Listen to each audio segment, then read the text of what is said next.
boga yaramaze iminsi ibiri adataha ubukwe. Yakabije nanjye reka ngire ndongora ataha ubwanjye. Boga yari yamanukanye umurego nk'iya saa 11 mu bukwe bwa Irene. Gasubiremo ako kantu.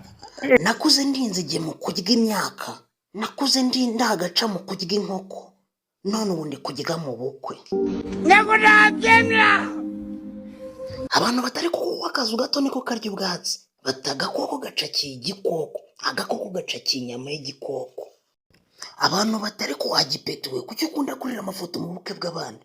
Abantu bati wacyana we uzi ko watwerereye itike none uri kurya nk'inzige. Bati wacyana we uzi ko wagira ngo ni wowe warongoye. Boga ati iyo witabira ubukwe bw'umukire ugomba kurya ibiryo ukabyenjoyinga nubwo waba watwerereye itike. Abantu batubanza ariyo mpamvu katabyibuha n'akazige karya kubi, batumenya ariyo mpamvu gahora kananutse katajya gashyira uturaso ku mubiri.